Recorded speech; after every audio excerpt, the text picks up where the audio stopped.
Bharatiya Janata party का जो तमाम घटक दल हैं न किसी को ठगते हैं न किसी को ठगने का मौका देते हैं। यहाँ पारदर्शी तरीके से सब एक दूसरे से जुड़े हैं। जानते हैं कि नहीं जानते? अब ये तो हमने अपनी पार्टी के बारे में पूरी तरह से मालूम है। ठीक है, सभी लोग पार्टी के बारे में जानते हैं अपने। सुनील जी, अब मुद्दे पे रहते हैं ना, मुद्दे पे रहते हैं। आप बीजेपी में है, बीजेपी के बारे में जानते हैं कि आप विधान परिषद से इस्तीफा मत दीजिए, आप मुख्यमंत्री पद से इस्तीफा मत दीजिए। उन्होंने सबकी बातों को सुना। नीतीश कुमार ने ही इनको बल दे करके ये बीजेपी को शून्य से आज इस जगह पे पहुंचा दिए कि आज उन्हीं को ये लोग साइडलाइन करके आज ये सत्ता पे काबिज हो रहे हैं। कि मुख्यमंत्री रहते हुए उनकी इच्छा हो गई कि उनको राज्यसभा जाने की बहुत इच्छा हो गई। ये इच्छा जबरदस्ती जो करवाया जा रहा है ये बस उनकी बात नहीं है। इन लोगों को अब भविष्य में सत्ता नहीं मिलने का दर्द सता रहा है। तो तमाम तरीके के बयान आ रहे हैं नीतीश कुमार के एमएलसी पद के इस्तीफे के बाद। चलिए, इस चर्चा में हमारे साथ तमाम मेहमान जुड़ गए हैं। पहले उनसे आपका परिचय करा देते हैं। मधु मंजरी कुशवाहा जी हैं आरजेडी से, दिव्या गौतम जी है भाकपा माले से और सुनील सेवक जी बीजेपी से है, साथ ही मनोज कुमार जी जेडीयू से। आप सभी का स्वागत है हमारे इस चर्चा में। सबसे पहले मनोज जी, आप ही से शुरुआत करते हैं। जनता ने जिस चेहरे पर विधानसभा चुनाव में वोट किया और ऐसे में बीच में चेहरा बदलना आगे दिख रहा है जिस तरह से जनादेश के साथ, ये कितना न्याय है? नमस्कार फिरोज जी। देखिए, चेहरे पर वोट मांगना तो बिहार की जनता ने नीतीश कुमार जी के नेतृत्व में सरकार का गठन किया जी। और जो नीतीश कुमार जी के हर फैसले, आप नीतीश कुमार जी की इतिहास को उठाकर देखेंगे तो नीतीश कुमार के हर फैसले बिहार के विकास के लिए ही होते रहे हैं। इसी कारण जब उन्होंने धूर विरोधी राजद के साथ गठबंधन किया था, उस समय भी लोग नीतीश जी को ही चुने थे, न कि नीतीश जी ने राजद के साथ चले गए तो नीतीश जी को लोगों ने हरा दिया, नीतीश जी का सरकार नहीं बनी। ऐसी बात नहीं। तो नीतीश जी जनता के भावनाओं के साथ रहते हैं और नीतीश जी ने उनको अच्छी तरह से जनता के विकास के लिए काम किया और उन्होंने कहा कि हम हमेशा से उनके साथ हैं। तो इसीलिए ऐसा नहीं कि कोई जनादेश का कोई अपमान हो गया या कोई ऐसी बात हो गई। तो फिरोज जी, इस तरह की बात नहीं है। राजनीति में कई कदम उठते हैं, कई कदम आगे बढ़ते रहते हैं और सबसे बड़ी बात है कि जनता अगर जिन्हें चाहती है उस हिसाब से चलता है। तो उन्होंने जनता से अपनी बात कही है और हमें लगता है कि इसका सरकार के आगे आने वाले सरकार के भी ऊपर और बिहार की जनता के भी ऊपर कोई फर्क नहीं पड़ेगा, क्योंकि नीतीश कुमार जी कहीं भी रहेंगे, बिहार की जनता के दिलों में रहेंगे। चलिए, दिलों में रहेंगे। हमारे साथ मधु मंजरी कुशवाहा जी आरजेडी से। जी मधु जी, किस तरह से इस तमाम घटनाक्रम को आरजेडी देख रही है, जिस तरह से नीतीश कुमार का दिल्ली जाना? क्या लगता है आने वाले दिनों में बीजेपी के कंट्रोल में पूरा बिहार आने वाला है?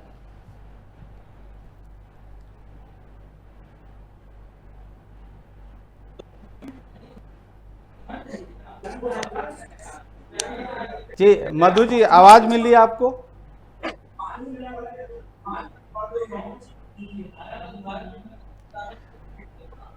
मधु जी, आपको आवाज मिल रही है मेरी? चलिए, संपर्क करने की कोशिश करेंगे। दिव्या गौतम जी हमारे साथ जुड़ी हुई है। दिव्या गौतम जी, आपसे भी वही सवाल है। जिस तरह से अचानक नीतीश कुमार राज्यसभा जाने की ख्वाहिश जाहिर कर देते हैं, विधानसभा चुनाव तक कुछ नहीं रहता, उनके चेहरे पे चुनाव लड़ा जाता है, क्या लगता है आने वाले दिनों में बीजेपी पूरे कंट्रोल में होगी बिहार में?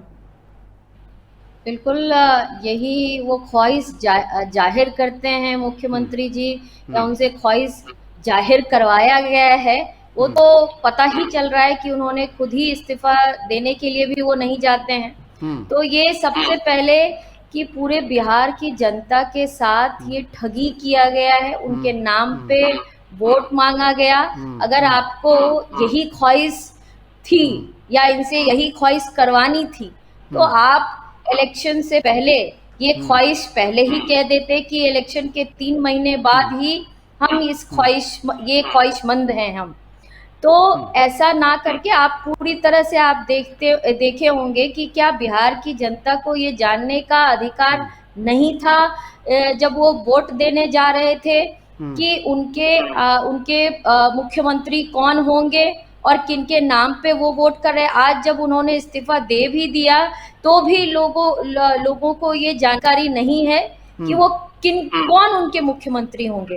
तो ये पूरी तरह से जो ये जनादेश है उसके साथ ये आप कह सकते हैं कि ये ठगी किया गया है, बिहार की जनता के साथ किया गया है, महिलाओं के साथ किया गया है, जिन्होंने हर चीज से ऊपर उठ करके उन पर भरोसा किया और अभी बात ये कर रहे हैं कि उन्होंने ऐसी ख्वाहिश की। मुझे तो नहीं लगता है ऐसा, और ये पूरी तरह से बिहार की जनता के साथ ये ठगी करने का काम एनडीए ने किया है और एनडीए ने जबरदस्ती उनके नाम पे वोट मांगा। और आज आप देखिए एन केन प्रकारेण जब ये विपक्ष को पूरी तरह से कमजोर करने का काम करते हैं तो आज देखिए नीतीश कुमार भी चीफ मिनिस्टर तभी तक बने रहे जब तक जो ऑपोजिशन था वो मजबूत था। तो आप देख लीजिए कि जो ये बीजेपी है वो किस तरह से इस्तेमाल की नीतीश कुमार की, और लोगों का इस्तेमाल किया गया, यहाँ के जनता का इस्तेमाल किया गया,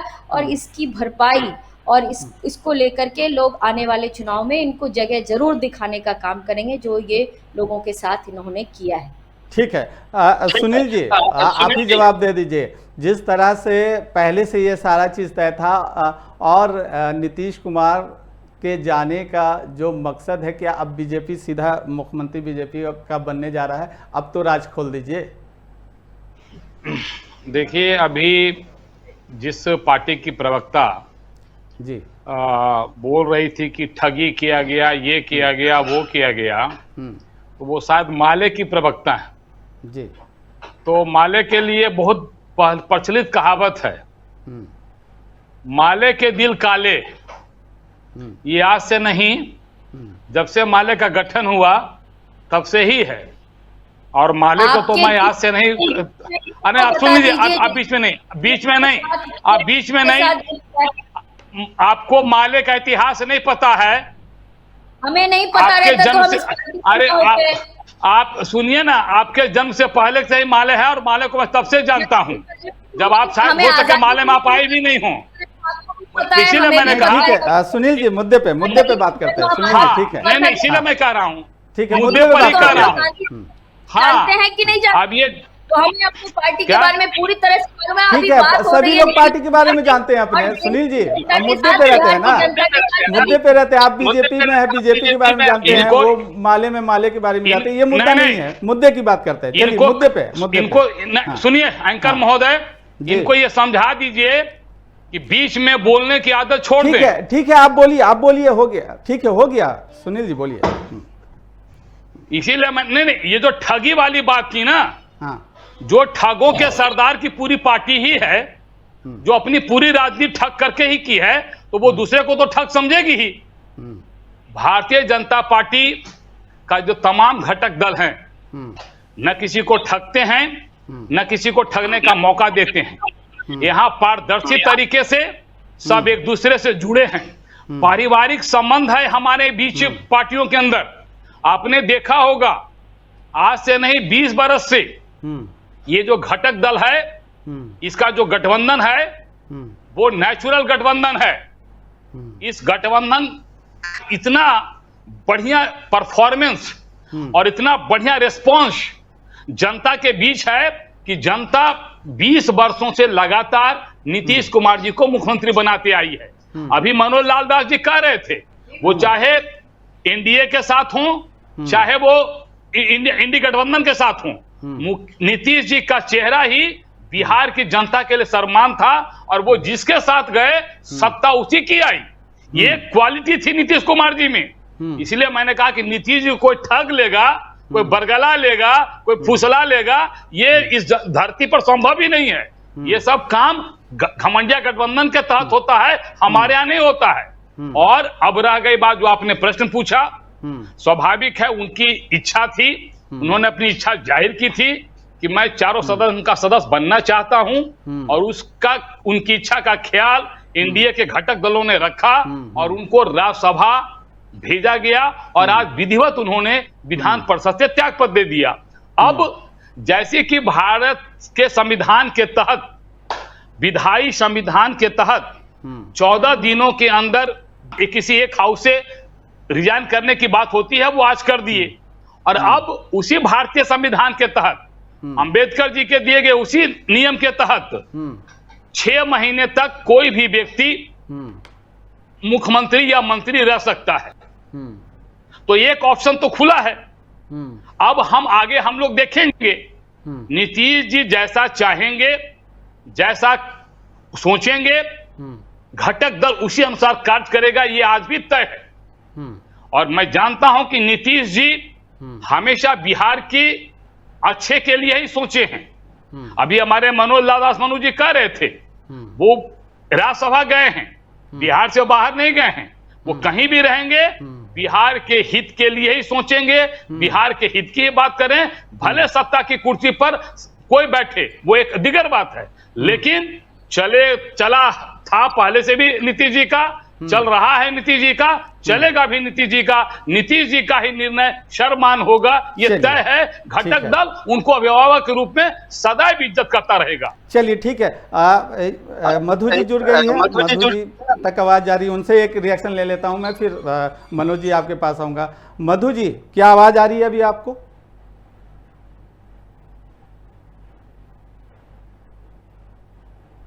चलिए, नेटवर्क प्रॉब्लम है। मनोज जी, कल रविवार को भी मुख्यमंत्री आवास पर काफ़ी गहमा गहमी रही, बैठक रही। बैठक में क्या चर्चा हुई, थोड़ा सा खुल के बता दीजिए इस्तीफे से पहले। देखिए, हाँ, मुख्यमंत्री हैं, हाँ, मुख्यमंत्री का आवास राजनीति का केंद्र होता है। उनके अपने जो दल के सांसद हैं, विधायक हैं, वरिष्ठ नेता हैं, उनके साथ बहुत तरह की बातचीत होती है। कई सांसदों, कई विधायकों, कई प्रमुख नेताओं ने उनसे आकर आग्रह भी किया कि आप विधान परिषद से इस्तीफा मत दीजिए, आप मुख्यमंत्री पद से इस्तीफा मत दीजिए। उन्होंने सबकी बातों को सुना। सबकी बात सुनना नीतीश कुमार जी की सर्वोपरि रही है। उसके बाद उन्होंने अपना फैसला दिया। नेता हैं नीतीश कुमार जी, जदयू पार्टी के सर्वमान्य नेता हैं, और उनके इच्छा को, उनकी बात को कोई आदमी काट भी नहीं सकता है। तो बहुत तरह की बात होती है। किन किन बातों की आपको हम चर्चा कर सकते हैं? सीएम चेहरे पे क्या बात हुई, ये बता दीजिए, खोल देखिए, सीएम के चेहरे पर कोई बात नहीं होगी। क्यों बात होगी? तो केवल जदयू तो है नहीं उसमें, कोई तो बनेगा, कोई तो बनेगा। ओहो, मैं वही बात कर रहा हूँ कि कौन बनेंगे मुख्यमंत्री, ये केवल जदयू का फैसला थोड़े होगा। ये तो जो शीर्ष नेता है पांचों घटक दल के, उसमें बैठेंगे। पांचों दल के नेता अपने अपने नामों को वहां पर रखेंगे, उस पर गहन चर्चा होगी। लेकिन वीटो का अधिकार नीतीश कुमार जी का है। वीटो का अधिकार तो नीतीश कुमार जी का है, इतना तो तय है भाई। तो वही तो मैं बात आपको कह रहा हूँ कि ये क्लियर तब होगा ना कि जब पांचों घटक दल के रहेंगे। हो सकता है नीतीश जी के ही बात को मान लिया जाए, हो सकता है कि विजय जी के बात को, बीजेपी की बात को मान लिया जाए, चिराग जी के बात को मान लिया जाए। पहले तो पांचों लोगों के एक साथ तो बैठने दीजिए, मतलब उसके बाद में मुख्यमंत्री की बात होगी। अभी भी आप लोग पत्ते नहीं खोलेंगे। ठीक है दिव्या गौतम जी, क्या ये जो मौजूदा हालात हैं राजनीति को लेकर, क्या आपको लगता है ये राजनीति का टर्निंग पॉइंट है या फिर सत्ता बचाने की रणनीति है ये जेडीयू की? देखिए, यहाँ जेडीयू को तो बैकफुट पे ला करके खड़ा कर दिया गया है। और हाँ। जब अभी आप बात कर रहे हैं, इनको ये नीतीश कुमार ने ही इनको बल दे करके ये बीजेपी को शून्य से आज इस जगह पे पहुंचा दिए कि आज उन्हीं को ये लोग साइड लाइन करके आज ये सत्ता पे काबिज हो रहे हैं। अगर इनकी इतनी ही इच्छा होती तो अभी 6 महीने के लिए मुख्यमंत्री बने रहना है, इतने दिनों से चल रहा है कि क्या होगा क्या नहीं होगा, ये अगर उनकी इच्छा के हिसाब से होने वाला होता तो इतनी बात नहीं होती। जब तक कहीं पे आग नहीं रहता तो धुआं भी नहीं दिखता लोगों को। तो ये जो जैसे ही इन पे बात की जाए, इनके मुद्दों की बात की जाए, तो ये काले और सफेद इनके हृदय कितने उजले हैं वो तो दिख रहा है अभी कि किस तरह से आपने धोखाधड़ी करके आज यहाँ पर आ करके उन्हीं को आज साइडलाइन करके आज मैं पीएचडी हुआ, मैं बोलूं कल कि मुझे 10वीं की परीक्षा देने की बहुत इच्छा हो रही है, तो आप मानेंगे क्या कि मुझे 10वीं की परीक्षा देने की इच्छा हो रही है इतनी? तो ये वही बात हुई कि मुख्यमंत्री रहते हुए उनकी इच्छा हो गई कि उनको राज्यसभा जाने की बहुत इच्छा हो गई। ये इच्छा जबरदस्ती जो करवाया जा रहा है, ये बस उनकी बात नहीं है। बात मैं बार मैं फिरोज जी यही बात कह रही हूँ कि इन लोगों ने जो ठगी करने की कोशिश की, और ये नीतीश जी और जेडीयू का ही है कि कूद के इधर कूद के उधर, और जो आज जो कूद एक तरफ उनकी विचारधारा की अपने जो समाजवादी विचारधारा के साथ अगर वो खड़े होते तो ऐसा अंत देखने को नहीं मिलता जो आज देखने को मिल रहा है। वो चीज ये लोग दिखा दिए। और ये शुरुआत से, मैं इलेक्शन के समय से मैं ये बात बोल रही थी कि ये बस चेहरे के तरह इनका इस्तेमाल करेंगे और रद्दी के भाव इनको साइडलाइन करेंगे आने वाले समय में। आप चाहे तो वो वीडियोस भी देख लें, और हमारी पार्टी के हर लोग बोल रहे थे कि ये ऐसा होने वाला है। और वैसा ही इन लोगों ने 6 महीने का भी वक्त लोगों को नहीं दिया। और ये क्या सोचते हैं कि बिहार की जनता मूर्ख है कि आपने उनका चेहरा चमका करके वोट ले लिया, और आप सोच रहे हैं कि अब तो कीचड़ बना करके यहाँ पे कमल खिलाने का काम करेंगे। तो ऐसा होने वाला है नहीं। बिहार की जनता इतनी मूर्ख नहीं है।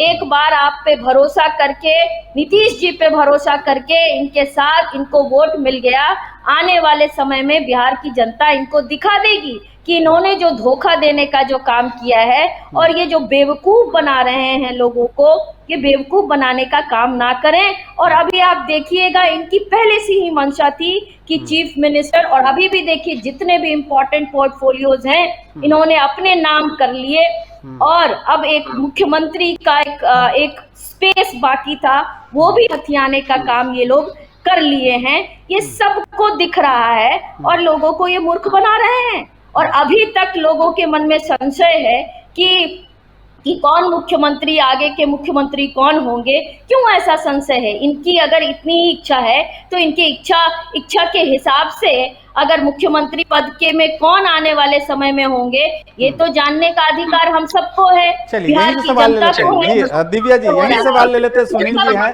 बीजेपी जो है जहां जाएगी ये इन्होंने इनका इस्तेमाल करके इनको साइडलाइन कर दिया है। चलिए, और आने वाले समय में जनता इनको साइडलाइन करेगी। चलिए सुनील जी जवाब दे दीजिए। 6 महीने ठीक है, वो तकनीकी है वजह, 6 महीने तक रह सकते हैं नीतीश कुमार सीएम, लेकिन इतनी देरी क्यों? जब इस्तीफा दे दिया, सब चीज हो ही रहा है, सीएम पर क्या सहमति में कुछ दिक्कतें हो रही है?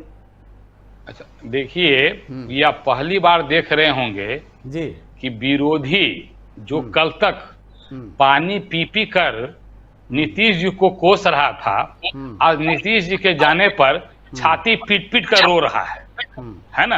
रो क्यों रहा है?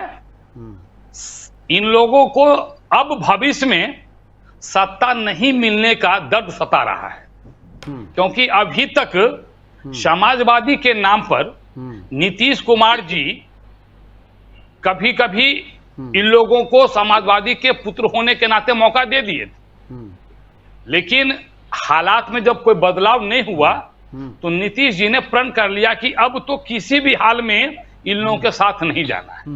जब अब एकदम प्रण कर लिया तो इन लोगों को लगा कि जा मेरे तो सारे रास्ते ही बंद हो गए, अब हम क्या करेंगे। अब तो ऐसे ही भी 225 में 35 पर सिमट गए, 16 पर रहने वाली ये पार्टी आज 2 विधायक को लेकर मातम मना रही है। तो अब इनका जो मातम का जो दृश्य जो दिख रहा है वो आला दर्जे का है, इसलिए ये लोग अब मातम ही मनाते रहें। आने वाले बिहार के राजनीतिक भविष्य में 250 तक इन लोगों को कहीं कोई मौका नहीं है। और रह गई बिहार के मुख्यमंत्री की बात, मनोज लाल दास मधु जी ने बड़ा स्पष्ट शब्दों में कहा कि हम आंतरिक लोकतंत्र के बहुत बड़े हिमायती हैं, एनडीए गठबंधन पूरे आंतरिक लोकतंत्र के तहत हम सब के नेता बैठेंगे, उसमें चुनाव होगा और एक मत से जिन पर नीतीश जी की भी सहमति होगी, ये फिर नोट कर लीजिए, जिस पर नीतीश जी की भी सहमति होगी वही बिहार का अगला मुख्यमंत्री होगा, ये स्पष्ट है, इसमें कोई दो राय नहीं। खरमास तक इंतजार कीजिए, 14 अप्रैल को निकलने दीजिए, 15 अप्रैल तक सारी वस्तुस्थिति आपके सामने होगी। चलिए, कम से कम आपने 6 महीने का वक्त तो कम कर दिया, 15 अप्रैल तक की बात की। चलिए ठीक है। मनोज जी एक सवाल पार्टी से भी उठ रहा है और बिहार की जनता में भी है और लोगों का संशय भी है कि नीतीश कुमार के बाद जेडीयू की पहचान क्या रह जाएगी, क्योंकि नीतीश कुमार है तो जेडीयू है, जेडीयू है तो नीतीश कुमार है। नीतीश कुमार के बाद पार्टी कैसे देख रही है, जेडीयू की पहचान किस तरह से बनेगी फिर जनता के बीच में? देखिए फिरोज जी, नीतीश कुमार नहीं है ये कहां से बात उठ गई। नीतीश कुमार जी हैं, नीतीश कुमार जी रहेंगे। जब तक नीतीश कुमार जी हैं तब तक तो विपक्ष बाहर है। नीतीश कुमार जी की पहचान जदयू है, जदयू का एक एक कार्यकर्ता नीतीश कुमार है। तो उसमें ये कहां से आया कि नीतीश कुमार जी नहीं रहेंगे तो क्या हो जाएगा, नहीं होगा, कुछ होगा। मुख्यमंत्री हमारे कौन होंगे वो मैं भी जानता हूं और पार्टी के हर एक प्रमुख नेता जानते हैं, लेकिन हम लोगों की ये आदत नहीं है कि बीच में कुछ बोल देना। सबकी प्रक्रिया होती है। अब इन लोगों के जैसे तो हमारे पास नहीं ना है कि किसी को 4 बरस के बाद का प्रधानमंत्री का घोषणा कर दे कि वो व्यक्ति उनको मुख्यमंत्री का घोषणा कर दे। कैसे इन लोगों का मुख्यमंत्री का घोषणा हुआ ये तो सर्वविदित है। हमको इन लोगों के चक्कर में नहीं पड़ना है। मुख्यमंत्री कौन होंगे ये पार्टी के तमाम प्रमुख नेता के दिमाग में है, उनके सामने है, सभी लोगों ने बात कर लिया है। औपचारिकता रह गई है, औपचारिकता में सभी लोग बैठेंगे और उसको क्लियर करेंगे। अब जनता को अगर हमने ठग लिया है फिरोज जी तो मौका तो है इनके पास, इनके पास तो मौका तो है। हमारे नितिन नवीन जी ने अभी आपको सीट को खाली किया है बांकीपुर। अगर हम बांकीपुर की सीट एनडीए हार जाएगी तो बिहार की जनता हमको धूमिल कर देगी, हम समझेंगे कि ये जनादेश का अपमान हुआ है। अगर हम बांकीपुर की चुनाव जो होगा उपचुनाव वो अगर हम जीत गए तो समझ लीजिए कि विपक्ष चारों खाने चित है। अब हमारे यहाँ कौन मुख्यमंत्री बनेगा इससे विपक्ष को क्या लेना देना है? नहीं मनोज जी, एक बनेगा। ऐड करना चाहता हूं कि विपक्ष ठीक है, आप विपक्ष अपनी राजनीति करता है, लेकिन जेडीयू कार्यकर्ताओं में भी कई जिलों से खबरें आई, हमने खबर चलाई, बात हुई। जेडीयू कार्यकर्ताओं में भी एक स्थिति ये है कि जब जब जेडीयू सत्ता में रही तो मुख्यमंत्री जेडीयू ही का रहा। इस बार आप अपने कार्यकर्ताओं नेताओं को इस चीज़ के लिए कैसे तैयार कर पाएंगे? क्या इसके लिए तैयारी है कि हाँ भाई अगर ऐसा कुछ होता है कि जेडीयू का मुख्यमंत्री नहीं हो तो कार्यकर्ताओं में असंतोष की भावना नहीं होगी? देखिए फिरोज जी, जनता दल यूनाइटेड के हर एक कार्यकर्ता नीतीश कुमार के बातों पर ही अमल करने वाला है। मैं कह रहा हूं कि हमें दुख है, क्यों नहीं दुख होगा। घर का अगर एक गार्जियन घर को छोड़ के कहीं दूसरे जगह शिफ्ट कर रहे हैं तो क्यों नहीं होगा। अभी छोटी बहन दिव्या ने एक सवाल किया कि वो पीएचडी है, उनको 10वां पास करने के लिए कहे। बहुत सारे विद्यार्थी हैं दिव्या, जान लो कि जो पीएचडी है, जो एमए है, उनका उम्र नौकरी के लायक नहीं रहा तो वो 10वां का भी परीक्षा दिए हुए हैं। तो इसलिए ये सवाल नहीं उठता है।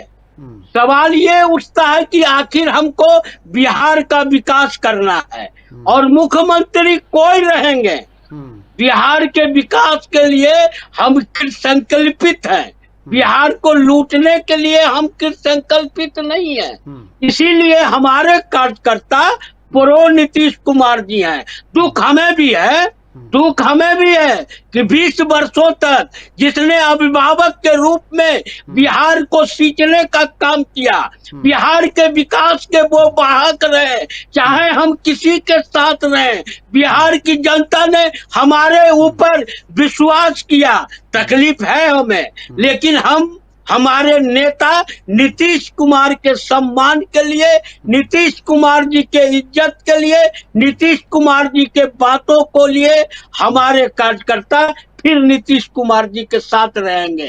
अब मौका है, मांगने का हक है, हर एक कार्यकर्ता को हक है फिरोज जी कि हमारे पार्टी के लोग ही, पार्टी के नेता ही मुख्यमंत्री हो। तो हमारे कार्यकर्ता मांग रहे हैं और जिस दिन नीतीश कुमार जी फाइनल कर देंगे। लगातार आवाजें उठ रही हैं। ठीक है मनोज जी, दिव्या जी आपके पास ही आऊँगा। जिस तरह से आपने भी कहा और नेता प्रतिपक्ष जो है उनका भी बयान आया कि उन्होंने, वो शुरू से कह रहे हैं, विपक्ष भी शुरू से कह रही है कि ये आगे ये चीज़ होने वाला है, बीजेपी करने वाली।